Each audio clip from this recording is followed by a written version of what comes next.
저는 이 애터미 사업을 창조 경제의 표본이라고 그렇게 생각합니다. 지금 우리 국가가 지향하는 경제 모토가 창조 경제인데요. 그 창조 경제가 무엇인지 애매모호한데, 제가 생각하는 창조 경제는 공정사입니다. 다시 말하면 서민에게 일자리와 소득을 창출해 주는 경제가 창조 경제예요. 그래서 애터미 사업은 사업으로 끝나는 게 아니고 일종의 사회운동이고 저는 애국운동이라고 봅니다. 서민이 먹고 산다는 게 그렇게 사소한 문제가 아니에요. 굉장히 위대한 일입니다. 생명을 이어가는 일인데 그처럼 위대한 일이 어디 있어요? 그런데 아무리 국가에서 거창한 일자리 창출 계획을 세우고 또 경제 프로젝트를 한다 하더라도 서민들에게 일자리와 소득을 창출해 주지 못하면 그것은 말짱 헛거예요. 그건 창조 경제가 아니라고요.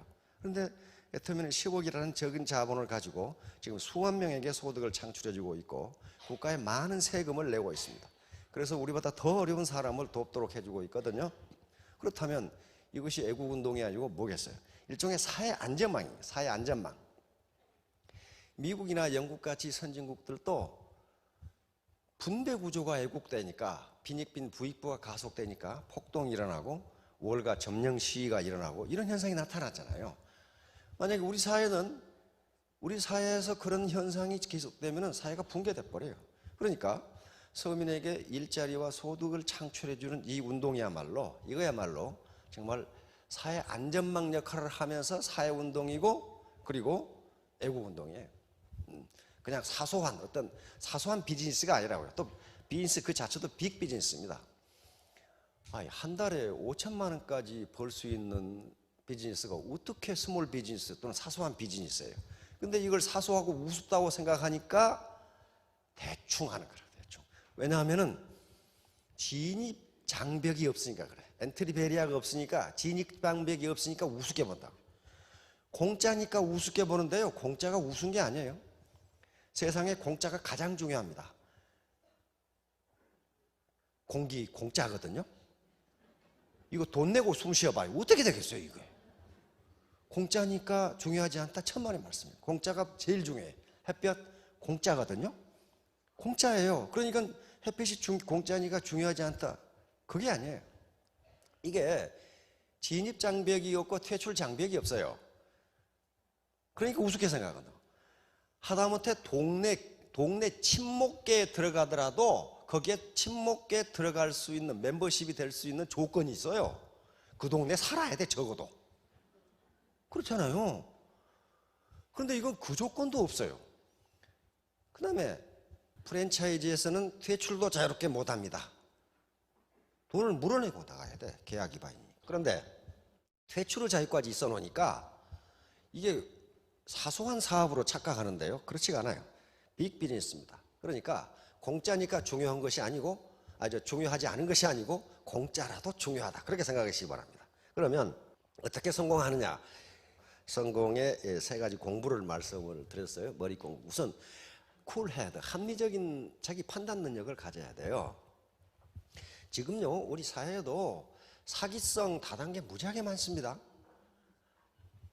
지난주에도 무슨 어떤 놈이 또 사기를 쳐가지고 12억을 해자하셨더라고. 근데 그 사기 내용이요, 사기 당한 놈이 싸다. 난 그렇게 봤어요. 그 뉴스를 보고. 이 사람이 어떻게 사기를 쳤냐면은 자기가 세계 지하경제연합회 총재라고 소개를 했거든. 근데 세상에 지하경제연합도 있나? 그거요 인터넷에 가서 그거 쳐보면 금방 나와요. 그런 게 없어. 근데 거기에 속아가지고 12억을 날렸더라고 또. 그러니까 그거 뭐 때문에 그래요? 무지. 그리고 탐욕 때문에. 탐욕. 한꺼번에 돈을 벌려고 하는. 그러니까 이건 냉철한 이성으로 판단해 봐야 돼요. 그렇게 되는 건지. 그 다음에 두 번째, 따뜻한 가슴. 다시 말하면 나 혼자 잘 먹고 잘 살자는 게 아니고 파트너들과 동반 성장하겠다. 그리고 세 번째 가장 중요합니다. 몸 공부예요. 몸 공부. 부지런한 손발. 혼자 가만히 앉아가지고 절대로 되지 않아요. 진도에서 오신 분 울돌목 보셨죠? 또 많은 분 울돌목 가보셨을 겁니다. 이 좁은 해협인데요. 이 명량대첩에서 우리가 졌더라면, 명량해전에서 졌더라면 지금 아마 조선이라는 나라는 없을 거예요. 그리고 조선 한민족이라는 민족도 사라지고 없을 겁니다. 이 전쟁에서 이겼기 때문에 조선이라는 나라가 살았고, 그리고 한민족이라는 민족, 그리고 우리 말이 살아있어요. 아주 중대한 고비가 벌써 그때 일본 육군은 충청도 진천까지 진격해서 한양을 점령할 태세를 갖추고 있었고, 그런데 남에서 오는 수군이 명량해전에서 패전함에 따라서 보급을 할 수가 없어. 육지로 가는 육군에 보급을 댈 수가 없고, 그 다음에 바로 명량해전의 그 뒤에는 일본 육군이 수만 명이 대기하고 있었습니다. 다시 말하면 명량을 뚫고 배에다 싣고 육군을 한수 서해를 돌아서 한강으로 해서 서울을 점령한다. 그리고 이미 육지로 진격하는 일본 육군은 충청도 진천에서 한양으로 진격할 준비를 하고 있었는데, 여기서 이순신 장군이 일본 수군을 격파함으로써 조선이라는 나라가 살아남습니다. 그리고 일본은 철수하게 됩니다. 왜? 보급이 안 되거든. 차단해 버리니까. 그런데 여러분들이 한번 상상을 해보시라고요. 그때 이순신 장군이 가지고 있던 배는 12척입니다. 거북선은 한 척도 없고, 원균이라는 분이 다 말아 자시고 한 척도 없고, 12척의 판옥선. 자, 12척을 가지고 333척을 격파했어요. 이게 가능하다고 생각하시냐 이 말이에요. 가능하다고 생각하시냐. 누가 생각해도 쿨헤드를 가진 사람은 불가해. 12척으로 어떻게 333척을 격파해? 그러면 333척만 있었던 게 아니에요. 일본 해군이, 그 전선이, 오늘 같은 군함이 그 뒤에 500척이 또 있었어. 그런데 12척 가지고 이길 수 있다고 생각했단 말이에요. 그러니까 저쪽에 강남의 빌딩을 가지고 있는 사람들은 1000척을 가지고 있다면, 여기 계시는 분들은 내가 보기에 12척도 없는 분이 계셔. 한 척 정도 가지고. 그러니까 12척 가지고 333척을 격파할 수 있다면 한 척 가지고도 100척을 격파할 수 있다는 거예요. 그러면 이게 무슨 가설이나 이론이 아니고 역사적으로 실제로 일어났던 일이에요. 그렇죠? 울돌목이라는 곳에서 사실상 그때 거의 대부분의 일본 군함을 격파해버린 것은 이순신 장군이 지휘하는 상선이었습니다. 이순신 장군이 직접 격파한 거예요, 전부 다. 다른 장수들은 배를 모르고 뒤에가 있었어. 왜냐하면 이거 안 되겠거든. 앞에 배가 시커멓게 있는데 12척 가지고, 그것도 판옥선 12척 가지고 싸우자고 이순신 장군이 그러니 겁을 덜컥 먹고 뒤에 있는데 누가 앞에 나가요? 리더가 앞에 나가는 거야. 그러니까 스폰서들이 가만히, 파트너들이 보고 있는 거야. 우리 리더가 죽나 사나 그러고. 이순신 장군이 먼저 나갔어요. 그래서 거의 대부분의 일본, 그것도 돌격대장이었던 구루시마 미찌후사, 그 배를 격파하고 참수를 해버립니다. 그러니까 사기에 올라서 일본 해군을 격파해버리는 전쟁이에요. 그러면 어떻게 12척을 가지고 333척을 격파했을까? 이게 의문이잖아요. 어떻게 그렇게 했을까? 어떻게? 이순신 장군이 무슨 산신령인가? 그거 아니거든요. 산신령 아니에요. 자, 거기에 몇 가지 요인이 있습니다. 첫째는 재심 합력이에요.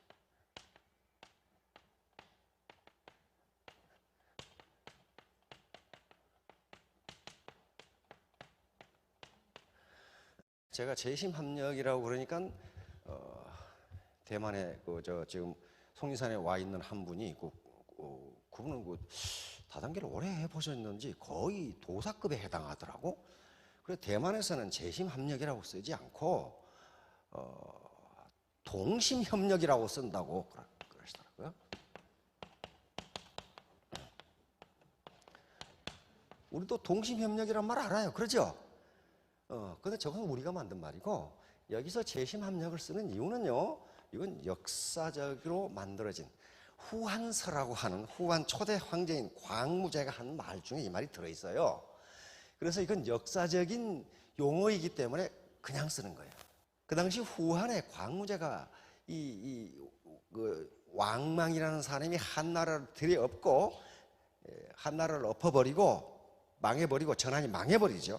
신나라라고 하는 나라를 세웠는데, 신나라라고 하는 나라를 세웠는데, 신이라고 하는 나라를 세웠는데, 이 독재 정치를 하는 바람에 지방에서 이 반란군이 일어나는데, 그 중에 후한 광무제 유수라고 하는 사람인데, 그 사람도 후한의 황손의 후손으로서 군대를 이끌고 이제 왕망군에 대결하는 거예요.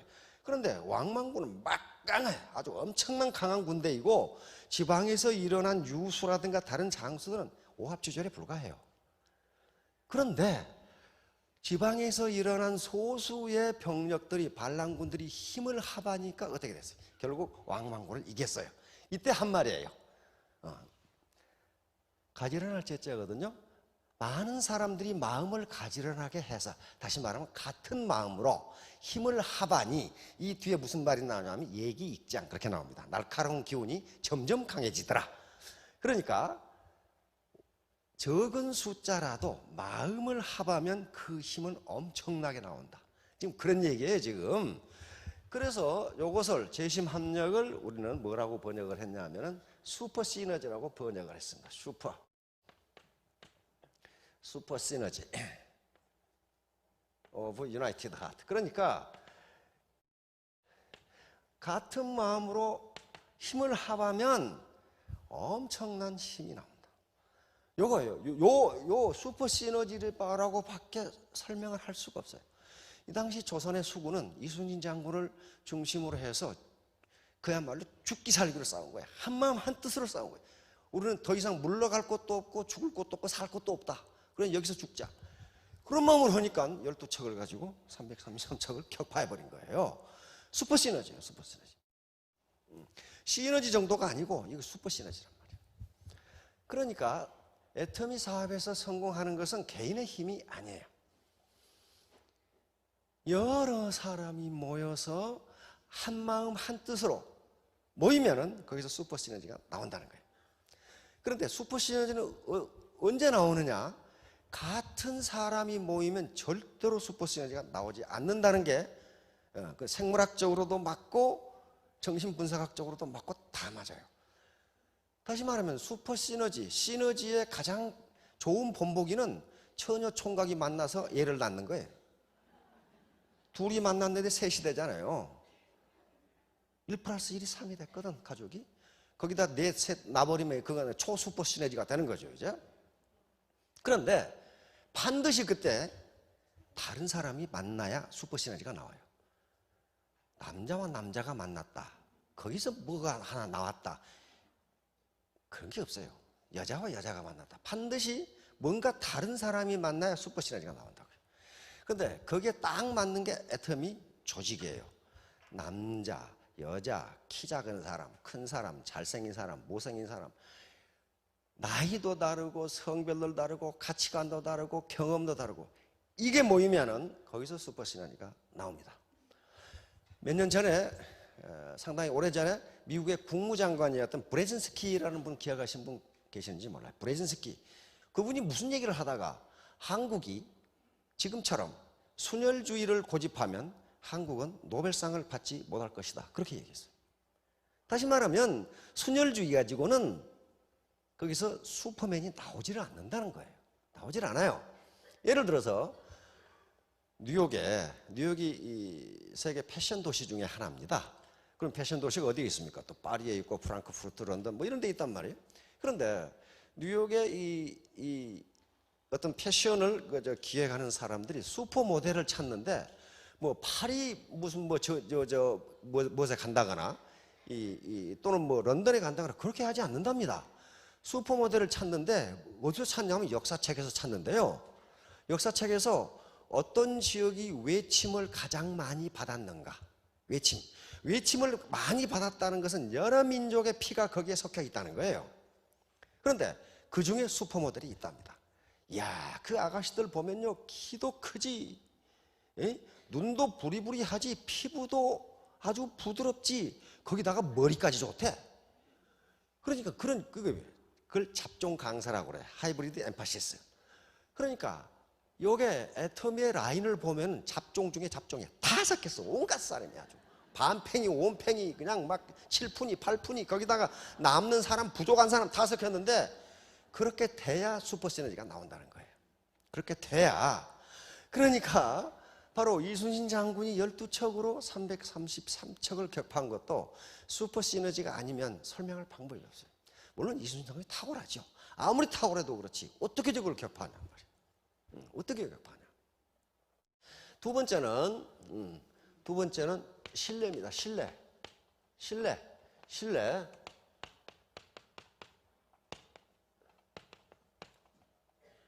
트러스트. 이순신 장군을 부하들이 철저하게 믿었어요. 그러니까 파트너가 스폰서를 철저하게 믿어. 저분만 따라가면 죽지 않는다. 저분만 따라가면 산다. 더미 같으면 저분이 시키는 대로 하면 성공한다. 철저하게 믿었어. 그러면 이순신 장군이 그런 신뢰를 얻는 이유는 무엇일까? 어느 날 갑자기 신뢰라는 건 생기지 않습니다. 그렇죠? 쑥 두고 본 오랜 시간을 거쳐서 경험을 해본 다음에 신뢰가 생겨요. 이순신 장군은 늦게 출사를 했습니다. 32살에 겨우 무과에 합격해서 벼슬에 나가거든요. 굉장히 늦었죠, 그 당시에. 그런데 한 번도 자기의 출세와 자기의 이익을 위해서 원칙을 위배하지 않았어요. 아무리 직속상관이라도 거부를 했습니다. 거절을 했어요. 그래서 계속 한직으로 쫓겨다니고 파면당하고 구금당하고 하마터면 죽을 뻔하고 백의종고를 2번이나 하고 그랬거든요. 한 번은 훈련은 이 봉사, 그러니까 훈련원의 구급 말단 이 관리로 있는데 자기 상관이, 자기 직속 상관이, 상당히 높은 직속 상관이 자기하고 잘하는 사람을 특진시키려고 이순신에게 부탁했어요. 이순신 장군이 그거 맡고 있었거든요. 이런 지하에 거절을 해버렸어. 자기 직속 상관인데. 만약에 자기가 잘 안다고 그 사람을 승진시키면 마땅히 승진해야 할 사람이 못하는데 그것은 옳지 않다고 생각한다고 거절해버렸어요. 결국 자기 상관한테 그렇게 했으니 어떻게 되겠어요? 보복당해서 지방으로 쫓겨났다가 나중에 파면당해버려. 그래도 굴복 안 했어요. 그러나 워낙 그분이 심지가 고든 분이기 때문에 또 다시 또 등용을 해. 말단 관리로. 지금 같은 구급 공무원은 또 등용을 해. 그래가지고 그때 비로소 수군에 들어가는데, 해군이죠. 그때 이 전라좌도, 전라우도 그렇게 돼 있습니다. 경상좌도, 우도. 지금은 남도, 북도 그렇게 돼 있죠. 전라좌도 병마절도사, 지금 같으면 전라좌도의 육군사령관이 이순신 장군이 근무하는, 소대장으로 근무하는데 오동나무가 좋은 게 있어. 그러니까 내가 검은고를 만들 테니 그 오동나무를 비워서 올려라. 그러니까 사령관이, 그러니까 육군 중장이 소대장한테 오동나무 비워서 올려라 이렇게 지시를 했어. 근데 이순신 장군이 그 사령관한테 뭐라고 답변을 하냐 하면은 오동나무도 국가의 재산인데 이걸 사사로이 쓸 수 없으므로 비워 보낼 수 없습니다. 그렇게 답변을 했어. 그러니까 아주 아부하기 좋은 기회인데 꽈난 거야. 원칙을 그렇게 지켰어. 그런데 그렇게 이분이 원칙을 지키는 걸 누가 보고 있어요? 부하들이 보고 있고 파트너들이 보고 있어요. 지금 파트너들이 보고 있어요. 그 다음에 중앙에 아주 심지가 올곧은 선비들이 보고 있었어. 누구? 서해 유성룡 대감, 정탁 대감, 그 다음에 이항복 대감, 이런 분들이 저는 괜찮은 놈이네 그러고 보고 있어. 그러니까 이 사람을, 이순신을 다시 병조로 또 전권을 시켰어. 근데 병조 판사가, 지금 같은 국방부 장관이 소위한테, 소대장한테 어이 자네 활통이 매우 좋은데 놔주게 그랬단 말이에요. 야, 이게 뇌물 쓸 수 있는 절호 찬스 아니에요. 장관이 자기에게 이 활통 좋으니까 주라고. 그러니까 뭐라고 답변을 했냐 하면은, 내가 이 활통을 드리는 것은 어렵지 않으나 그것 때문에 대감께서 곤욕을 치를까 걱정이 됩니다. 그러니까 거절을 해버렸어. 다시 말하면 뇌물 싸가지고 출세하지 않겠다. 그러니까 이 평조판서가 이순신을 보니까 그럼 괜찮거든. 야, 그러면 내 서녀, 그러니까 자기 첩의 딸이죠. 그렇지만 자기 딸이죠. 서녀를 자네 첩으로 주겠네. 그러니까 이순신이 권문세가의 빌부터 출세하지 않겠습니다. 그러고 거절해버렸어. 그 좋은 찬스를 또 버려. 근데 그걸 누가 보고 있어요? 부하들이 보고 있어요. 그리고 올곧은 선비님들이 그걸 보고 있어. 좀 괜찮네 저거. 괜찮네. 그래 보고 있어. 그러니까 맨날 그러니까 파면당하고 쫓겨나고 백의중군하고 또 복직되고 그 짓을 계속해. 47살이 될 때까지 계속해 그냥. 그러니까 하도 안 됐으니까 유성룡 대감이 추천을 해가지고 그 당시 이조판서인 율곡 이대감, 이대감 아시죠? 이율곡 선생, 지금 그 모자께서 우리 돈에 들어가 계시죠? 신사임당 여사하고 그 당시 이율곡 대감이 이조판서로 있으니까 지금 같으면 인사권을 쥐고 있는 분이에요. 이조판서니까 내무부 장관이란 말이에요. 그러니까 하도 이 유성룡 대감이 보니까 앞뒤가 꽉 막힌 사람이어가지고 도저히 출세하려고 생각을 안 해. 그래서 율곡 이대감한테 추천해 주려고. 왜냐하면 이순신 장군하고 율곡 이대감하고 한 집안이에요. 덕수이씨. 그러니까 가서 이대감이 부탁을 한 거예요. 그럼 좀 오라고 그러게. 그렇게 이제. 그러니까 그것도 이론지하에 거부해버렸어. 제가 집안 어른을 찾아뵙는 것은 마땅한 도리오나 어른께서 벼슬에 계시는 동안은 찾아뵙지 않을 것입니다. 이렇게 거절해버렸어. 이야. 그런데 기적이 일어납니다. 이송룡 대감, 이항복 대감, 정탁 대감, 이런 분들이 보기에 일본의 움직임이 심상치 않아. 그래서 누구를 찾고 있었냐면 장수감을 찾고 있는 거야 지금. 장수감을 찾고 있는데 이순신을 지목해. 장수감이다. 나라를 지킬 장수감이다. 그래가지고 그때부터 승진을 시작합니다. 13일 만에 6계급 승진을 해버려. 그러니까 소령을 육군 중장으로 진급시켜버린 거예요. 지금 같으면 육군 소령을 육군 중장으로 진급시켜버려. 누가? 유성룡 대감이. 그런데 그 당시 당파 싸움이 심하니까 아니되옵니다. 전하 아니되옵니다. 어떻게 2계급씩 떼어서 6계급을 13일 만에 진급합니까? 그러니까 수를 썼어요. 육군 소령을 육군 중령으로 진급시켜서 너 자네 어디 대장으로 가게. 그럼 거기 가. 그러면 거기 도착하기 전에 다시 육군 대령으로 진급시켜서 자네 어디로 가게. 그래가지고 13일 만에 계속 가다 보면 진급돼가지고 다른 데로 가고, 그래가지고 13일 만에 정삼품, 오늘 같으면 육군 중장인 전라 좌도 수군 절도사, 지금 같으면 전라 여수에가 있죠. 해군 사령관으로 임명이 돼서 거기서 일본을 격파해버린 거예요. 그게 임진왜란 전에 1년 전이에요. 1년 전. 그러니까 그 기적이라는 거예요. 이순신 장군이 아니었으면 이건 지금 조선이라는 나라는 없어졌어요. 남해에서 여수에서 막아버렸기 때문에 한산도에서 대첩을 하고 일본 수군을 거기서 격파해버렸기 때문에 살아남은 거예요. 그러니까 그런 과정에서 신뢰를 얻었기 때문에 저분만 따라가면 산다. 저분만 따라가면 산다. 왜? 부하의 공을 가로채지 않아. 그리고 부하가 이룬 공은 그대로 임금에게 상신을 해가지고 상을 전부 줬어요. 다른 벼슬아치들은 안 그랬거든요. 그리고 싸우다 죽으면은 가족이 가까이 있는 경우 그 가족의 생계까지도 책임져줬어. 그러니까 어때요? 이 지휘관을 믿을 수가 있죠. 그래서 신뢰라는 게 굉장히 크게 작용합니다. 귀인 오류. 여기 있다. 말이 좀 어려운데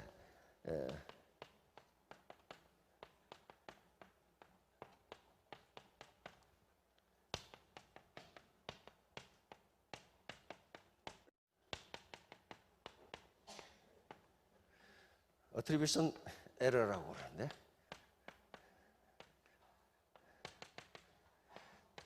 우리 사업자들이 강의를 하실 때마다 시스템에 빠지지 말고 참여하라. 왜 그럴까? 왜 그럴까? 참여해서 무슨 돈 받는 것도 아니고 회사가 돈을 버는 것도 아닌데 왜 자꾸 참여하라고 그럴까? 그 이유가 여기에 있습니다. 이순신 장군도 마찬가지고, 캐나다 밴쿠버 북쪽에 가면 카필라노 다리라는, 카필라노 강이라는 강이 있습니다. 카필라노 브릿지가 있죠. 카필라노 리버의 위에 있는 현수교입니다. 서스펜션 브릿지.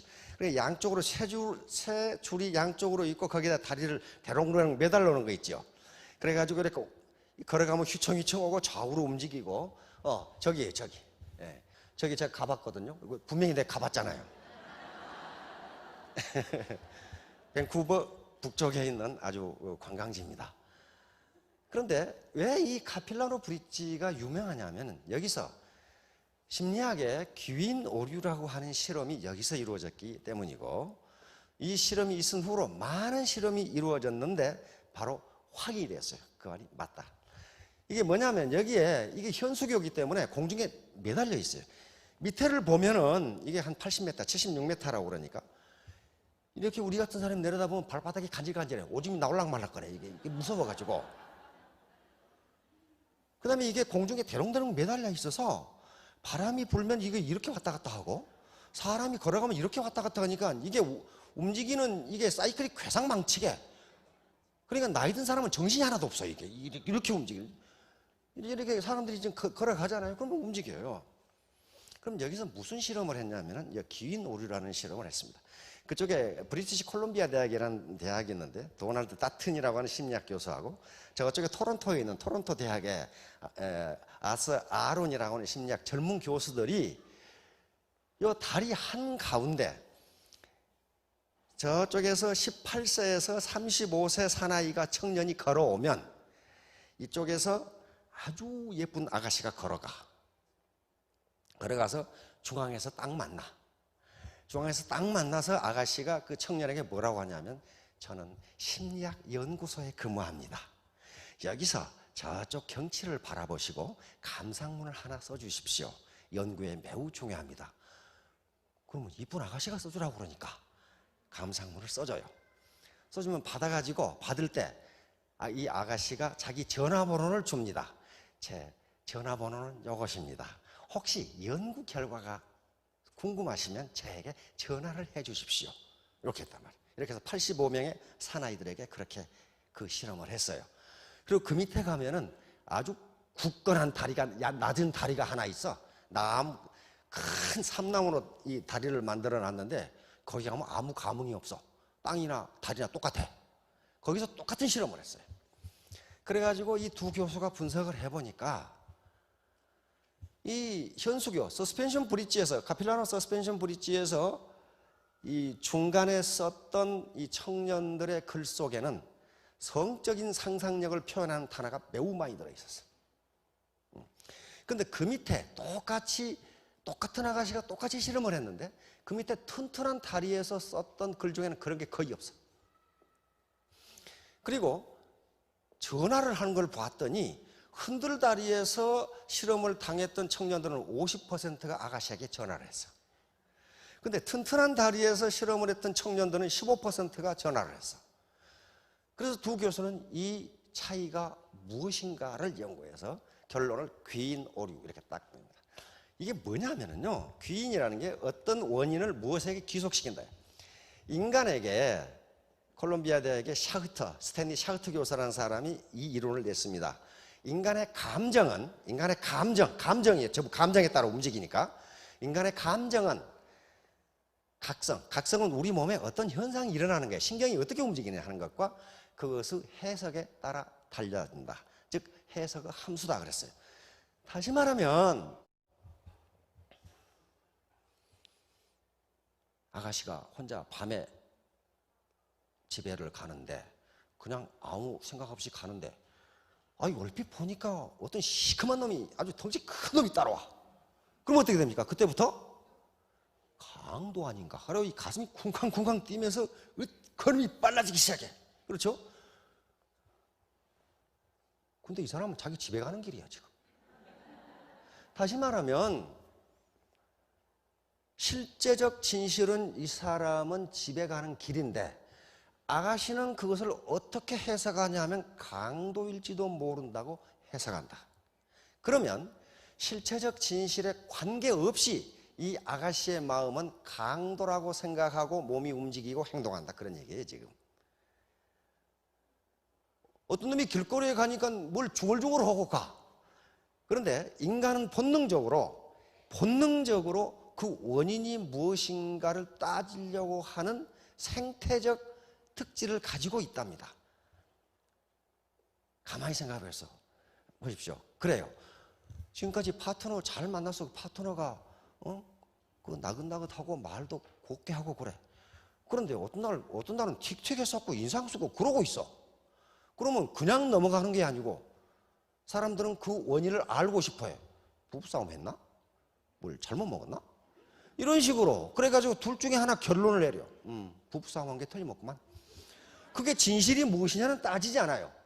그러면 그런 식으로 해석을 해버리면 이 사람은 그 사람을 부부싸움한 사람으로 취급한다. 그런 말이에요 지금. 진실이 뭐냐가 관계없어요. 관계없이 그런다. 자, 그러면 이거와 무슨 관계가 있느냐? 이렇게 높은 다리에서 보면요 가슴이 뛰어요. 가슴이 뛰어.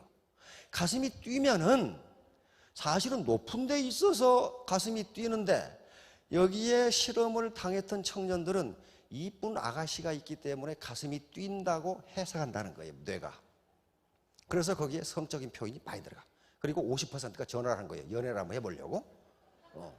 가슴이 뛰지 않은 다리에 있는 놈들은 뭐 보통 아가씨네 뭐. 그러니까 그런 표현이 없어요. 그래서 예를 들면 가슴이 뛰는 원인은 여러 가지가 있습니다. 높은 데서 내려가도 가슴이 뛰고, 복권에 당첨돼도 가슴이 뛰고, 조깅을 해도 가슴이 뛰고, 그렇죠?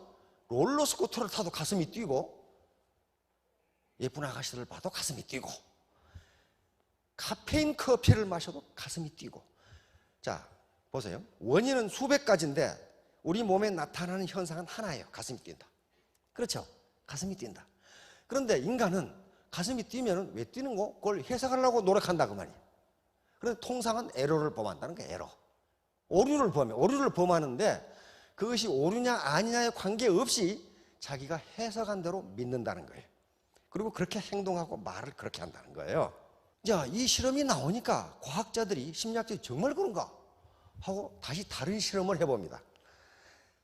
전부 교수들이니까 한 클래스는 운동장을 한 바퀴 돌게 하고 한 클래스는 그냥 의자에 앉아있게 하고 그런 다음 플레이보이즈에 있는 아가씨를 보여주고 매력 점수를 매기라고 그랬어요. 그랬더니 한 바퀴 뛰고 온 학생들이 굉장히 매력적인 것으로 평가를 해요. 자기 가슴이 뛰는 것을 위 뇌는 아름다운 여인을 보니까 뛰는 걸로 착각한다는 거예요. 그래서 심리학자들은 아주 희한한 결론을 냅니다. 예뻐서 가슴이 뛰는 것이 아니고 가슴이 뛰니까 예뻐 보인다. 그러니까 혹시 여기 지금 좋아하는 사람이 있는데 상대방의 마음에 들게 하려면 그 방법 중 하나를 택하세요. 같이 조깅을 하든가. 그리고 조깅을 하면서 옆에 보면 무지하게 이뻐 보이니까 이뻐 보이니까 그 다음에 다방에 앉아서 얘기를 하더라도 무슨 건강 생각한다고 카페인 없는 커피 마시지 마시고 카페인이 잔뜩 든 커피를 마시 가슴이 뛰게 하면은 앞에 사람이 예뻐 보인다. 아니 정말 이거 그렇게 해보세요. 마지막에 롤러코스터를 타버리면 그건 끝이야. 으악 하면서 끌어안거든 이렇게. 예, 끝이야. 그러면 여기서 부산에서 또는 어디 도시에서 같은 차를 타고 심리학 교수들이 하는 이 기술한 바에 의하면 같은 비행기를 타고 같은 차를 타고 같이 흔들리면서 가슴이 뛰었던 사람은 점점 친해진다는 거예요. 점점 친해진다. 거기 뭐하러 가? 하고 집에 있는 사람은 백날 있어도 안 친해진다는 거예요. 같이 가슴이 뛰어야 돼요. 그러니까 같이 이벤트를 하면서 가슴이 뛰면 굉장히 친해져요. 거기다가 커피까지 마셔보면 이제 확 가버리는 거예요.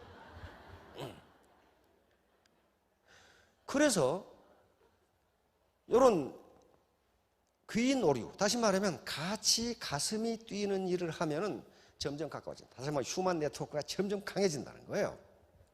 점점 강해진다. 마찬가지로 지금 우리가 휴먼 네트워크 이게 느슨해지, 이게 지금 고기를 잡는 그물이란 말이에요. 그리고 가슴이 뛴다는 거, 이게 신뢰를 만드는 건데, 신뢰. 서로 신뢰를 만들고 친해진단 말이에요. 친해지는 거예요. 그렇게 해야만 그물이 튼튼하게 되고 사이즈가 커져요. 이 그물의 사이즈와 튼튼함이 곧 자본, 캐피탈이거든요. 이걸 사회 자본이라고 합니다. 소셜 캐피탈이라고 그래요. 우리가 부모로부터 물려받은 경제 자본이 없어요. 빌딩도 없고 땅도 없고 무슨 주식도 없고, 그렇다고 해서 로열티 받은 특허권도 없고, 그런 거 없으면은 내가 자본을 만들어야 되는데, 지금 현대 사회에서 이 심리학자나 사회학자들이 가장 중요하게 생각하는 자본 중에 하나가 사회 자본이에요. 소셜 네트워크, 소셜 캐피탈이에요. 소셜 캐피탈 중에 가장 중요하다고 생각되는 게 소셜 이 네트워크, 연결망이에요. 인간으로 이루어진 연결망, 그리고 그 가운데 존재하는 신뢰입니다. 신뢰. 이게 가장 중요하다 그래요. 요거 있으면 소득이 생긴다. 그래서 로버트 키요사키, 아까 부자 아빠, 가난한 아빠, 거기서 하는 얘기가 그거예요. 또 빌 게이츠, 자기가 만약에 마이크로소프트를 하지 않았더라면 나는 네트워크를 할 것이다. 그렇게 얘기했단 말이에요. 왜? 마이크로소프트를 하는 방법도, 마이크로소프트라는 회사를 창업하는 방법도 시스템을 만드는 과정이에요. 빌 게이츠가 무슨 거기 회사에 앉아 있다고 해서 소득이 생기고, 해외 여행 간다고 해서 소득이 안 생기고 그렇지 않아요. 왜? 자기가 만든 시스템이 돌아가니까 그렇거든요. 마찬가지 네트워크 마케팅도 기존의 시스템에 들어와서 자기의 시스템을 만드는 과정이기 때문에, 만드는 과정이니까 마이크로소프트나 네트워크 마케팅이나 시스템을 갖는다는 측면이 똑같아요. 그러니까 빌 게이츠가 그렇게 이야기하는 거예요. 그러니까 로버트 키요사키가 하는 얘기가 부자 아빠, 가난한 아빠, 부자로 살려면은 자기 시스템을 가져야 된다. 자기 시스템. 그런데 그 키요사키는 그 책에서 시스템을 갖는 방법을 3가지로 얘기했어요. 첫째, 시스템을 만드는 방법. 그게 뭐예요? 빌 게이츠처럼 회사를 만드는 거예요. 그럼 회사에 종업원이 들어오고 시스템이 가동되면 그 종업원들은 누구를 위해서 일합니까? 회사를 위해서 일하고 자기를 위해서 일한 것 같지만은 사실은 시스템을 만든 사람에게 소득을 제일 많이 준다고요. 그럼 그 시스템에 들어있는 사람들, 그 사람은 시스템이 없어요. 시스템이 없기 때문에 그 시스템을 썼다라면 어떻게 됩니까? 바로 소득이 제로가 돼버려요. 그러나 시스템을 만든 경영자들은 계속 소득이 생겨요. 그러니까 그 방법을 첫 번째 방법으로 했어. 두 번째 방법은, 키요사키가 이야기하는 게 두 번째 방법은 기존의 시스템을 사는 방법. 그걸 프랜차이즈라고 그랬어요. 그런데 2가지 방법은 어떻습니까? 돈이 많이 있어야 돼요. 돈이 많이 들고, 그 다음에 경영 능력이 있어야 돼요. 그래서 마지막 3번째로 키요사키가 제시한 게 네트워크 마케팅 그랬어요. 시스템에 들어가서, 기존의 시스템에 들어가서. 근데 거기는 뭐라 하겠냐면, 적은 진입비만 내면은 자기 시스템을 만들 수 있다 그랬어요. 그런데 우리는 어떻습니까? 시스템 진입비가 제로예요. 거기 그 책을 보세요. 거기는 200불만 내면 그래놨어. 그런데 우리는 애터미는 공짜로 들어와서 자기 시스템을 만들 수 있으니까 세계 최고지. 그러니까 이게 공짜니까 우습게 생각하는데 공짜라고 중요하지 않은 게 아니에요. 자, 그래서 이제 요약하면 그렇습니다. 12척으로 333척을 격파할 수 있는 힘은 어디서 나왔는가? 재심합력이다. 여러 사람이 같은 마음으로 뭉쳤다. 주역에 이인동심 기리당금이라는 말이 있습니다.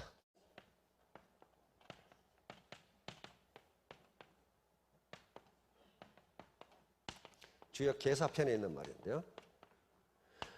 두 사람이 한 마음을 가지면, 같은 마음을 가지면, 그 기자고 리는 우리가 이익할 때 쓸 자인데 원래 날카로울 이자입니다. 그 날카로움이 쇠를 자른다. 두 사람이 한 마음이 되면 그 날카로움이, 그 힘이 쇠라도 자른다. 그렇게 돼 있어. 그런데 애터미 사업처럼 2인 동심이 아니고 다인 동심이 되면 당연히 쇠도 자르고 가난도 자르고 다 잘라버리고 성공할 수 있다. 자, 2년 후, 3년 후, 또 5년 후에 다인 동심으로 길이당금 모두 성공하시기 바랍니다. 예, 감사합니다.